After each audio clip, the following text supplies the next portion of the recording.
Welcome back, Captain Carnivore. This is it. I'm down to the last hour of my 100-hour fast. I went to Costco this morning. Had to make a run there and get some crickets for my buddy Lenny, the leopard gecko. And anyways, I thought I'd treat myself to some American Wagyu beef. I've never had it before, so I'm going to break my fast with a couple of American Wagyu beef burgers, patties, and 2 eggs. That's what I'm going to break my fast with. I also have some of my delicious beef snacks, and I got a couple of strips of bacon that I'm dehydrating with some of my smoked salt. And probably later on, well, it won't be later this afternoon. That's got another 8.5 hours to go, so it's going to be later into the night when that's all done. But I'll have snacks during the week if I choose to snack. It's going to be great.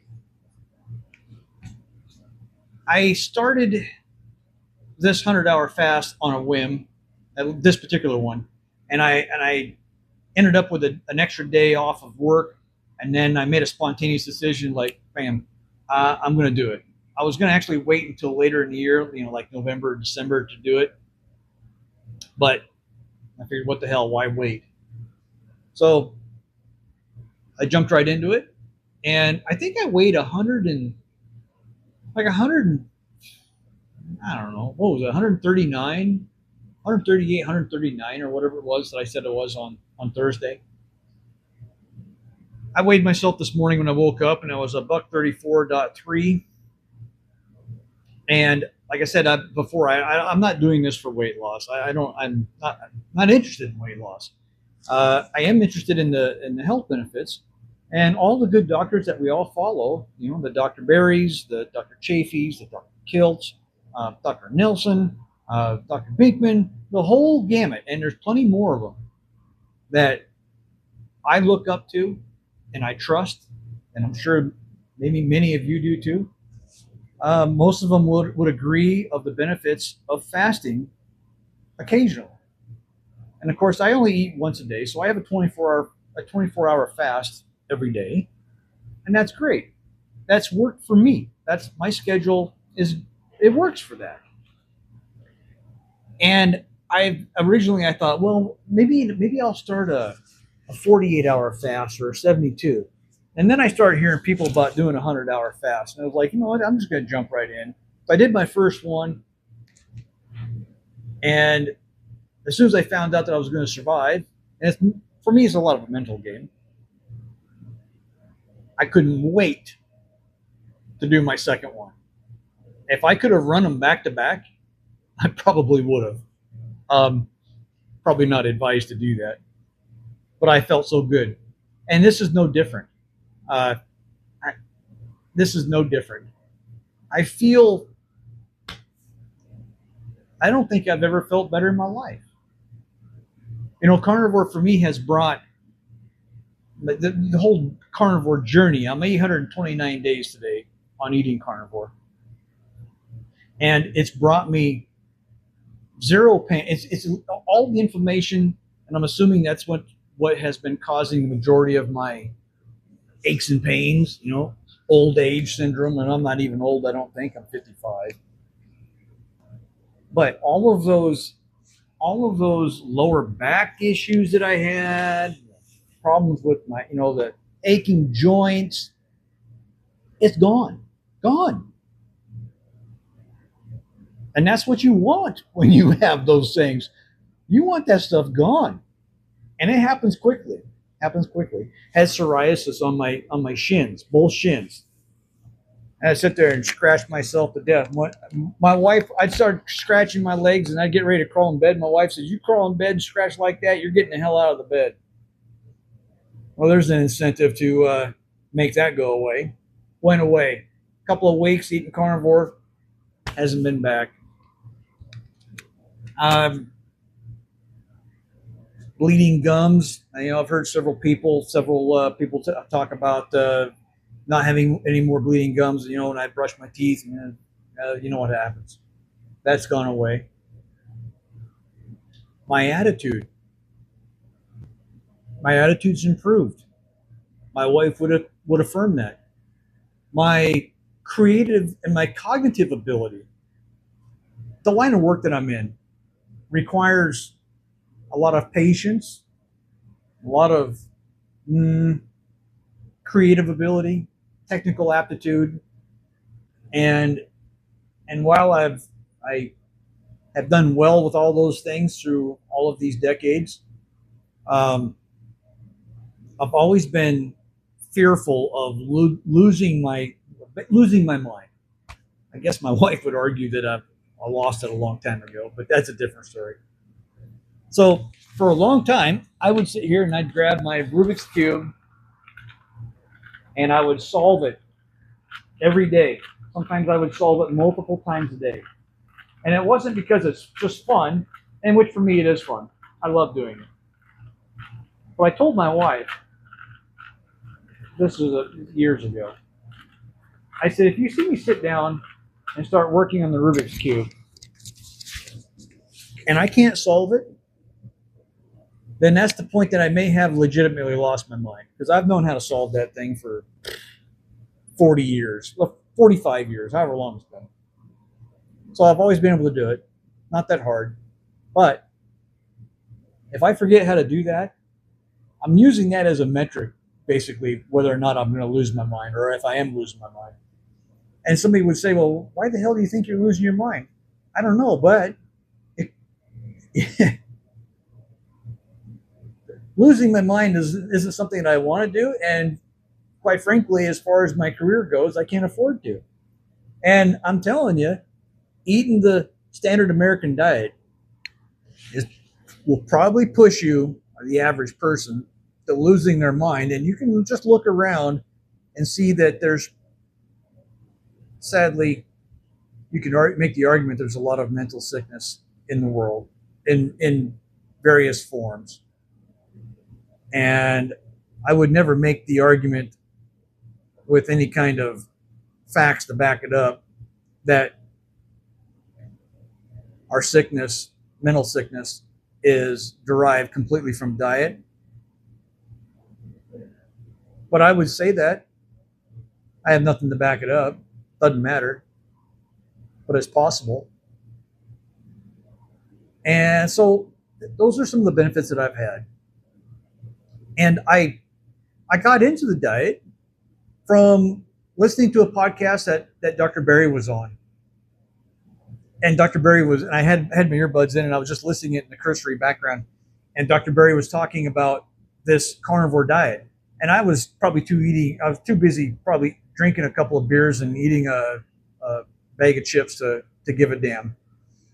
And he was talking to the host and talking about the details of the basics of a carnivore diet: beef, bacon, butter, and eggs. And I stopped what I was doing. I thought, wait a minute. You mean to tell me that this carnivore diet only has 4 things, and it's beef, bacon, butter, and eggs? I sat there. It was like, wait a second. I love beef. And dear God, do I ever love bacon. And there's a good chance that I love butter even more. And eggs, can't go wrong with eggs. And I thought, I got to listen to this whole podcast from start to finish. I need to get all the details. And come to find out,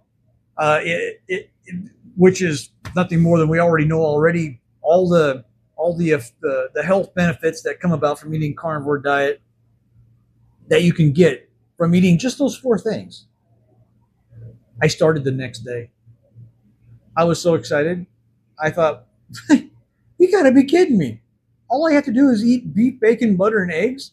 And then I thought, well, what the hell? I'll give it a shot. I'll do it for a couple of weeks, a month, or whatever. But everybody talks about the 30-day challenge.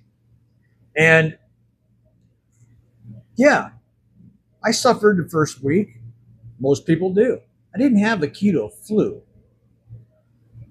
necessarily. I didn't have, symptoms like that. But I did have bowel movements like nobody's ever had before, and that's expected. Your body is going, whoa, now we're taking a turn here, aren't we? we're doing a switch up on the food. So let's get prepared, and that's what my body did. And once you get past that, and if you know it's coming, who the hell cares? Prepare for it. What I did was I took a couple of days off of work. There's no sense in going through that when you're at work. So made it through that. Kind of adjusted played around with my schedule, my eating schedule. Do I eat once a day, twice a day, 3 times a day? I went through all that, but trying to keep going. Now, I will say one thing. During this period, I was still drinking alcohol. And some would make the argument, well, you weren't carnivore. Maybe not. Doesn't really matter to me. I was eating carnivore. Maybe I wasn't drinking carnivore. Technicality. I still claim that I started eating carnivore 829 days ago. But as of this last February, I took my last drink, and that was it. And my wife took all of my drink, all of my booze, everything, dumped it down the drain. I asked her to. And then I told her, I said, hey, Winslow, I told her, I said, please, if I ever get to a mindset where I feel like I need to have a drink, in a gentle, kind way that a loving spouse would do, remind me to don't do that. And she agreed, of course. She's happy that I don't drink anymore. As any spouse should be happy that their spouse quit drinking. Anyways, that's all side story. I am going to go get ready to make myself a meal. First one since Wednesday 1 o'clock. It's 4 o'clock on Sunday. By the time my meal's ready, it'll be 100 hours. This video, I'll button it up, do some editing, maybe throw in some before and after pictures of my meal just for fun. But I want to thank you guys for tagging along. Would I recommend doing a 100-hour fast? Sure, if you think you're ready. If you think you're ready, I sure as hell would. Maybe do it if you've never done a 24-hour fast. Do a 24-hour fast. Hell, do an 18-hour fast. I don't care what you do. I do care what you do. But I want you to do what's comfortable for you. What I'm doing is extremely comfortable for me.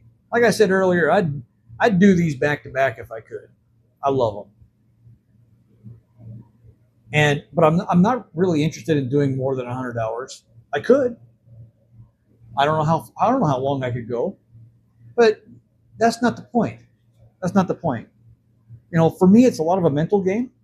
Get into the mental mindset. Okay, you're not going to eat. If I was on a standard American diet and I thought, I'm going to do a 100-hour fast, I'm guessing, people that are eating a standard American diet, they go 4 hours without eating and they're knocking on death's door. At least that's what their body's telling them. Doing a 100-hour fast. It could logistically be impossible. But on the carnivore diet that I'm on, it's easy for me. If you attempt to do it, do whatever's safe for you, comfortable for you. Do an 18-hour fast. Go from eating 2 meals a day to 1 meal a day. Try it. I'm not giving advice. I kind of am, but I'm not. You know what I mean? Maybe do a 48-hour fast. Do a 72. Kick it up a notch. I just happened to dive right into a 100-hour fast after I went to 1 meal a day for months and months and months. And it worked. And I haven't looked back. I think I'm going to button it up, guys. If I think of anything else to throw in here, I'll probably edit it in just so I don't forget about it. Thanks for following along. Like and subscribe. This is Captain Carnivore. We'll catch you on the next one.